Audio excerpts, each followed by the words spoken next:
Hindi na nakapalagpa ang isang street-level individual matapos itong maaresto sa kinasang bypass operation ng PNP sa Lapu-Lapu City. Yan ang tinutukan ni Patrolwoman Flora May Asares.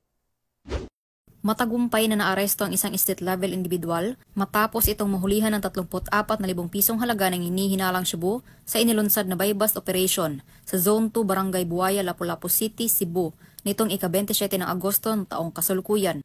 Kinilala ni Police Colonel Dayan V. Agustin, City Director ng Lapu-Lapu City Police Office, ang suspect na si alias Lando, 55 anyos, na residente na nabanggit na lugar. Siya ay kabilang sa listahan ng street-level individuals ng mga otoridad.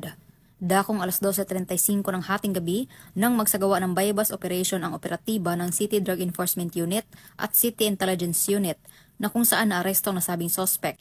Nasabat sa naturang operasyon ang 4 na pakete ng hinihinalang Cebu na aabot sa 5 gramo at may standard drug price na 34,000 pesos, isang pouch at bypass money. Mahaharap ang suspect sa kasong paglabag sa Section 5 at 11, Article 2 ng RA 9165 o Comprehensive Dangerous Drugs Act of 2002. Inihikayat ko ang mga kapwa ko Pilipino na huwag gumamit ng pinagbabawal na gamot sapagkat sa bisyo na ito ay walang magandang maitutulot sa ating buhay. Mga kababayan, huwag tayo magpapadala sa tukso dahil walang magandang maitutulot ito sa atin.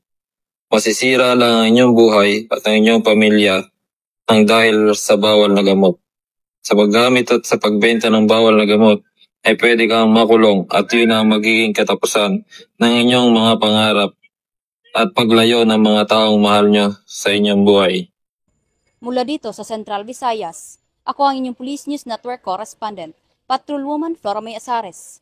Alagad ng batas, tagataguyod ng Balitang Pulis.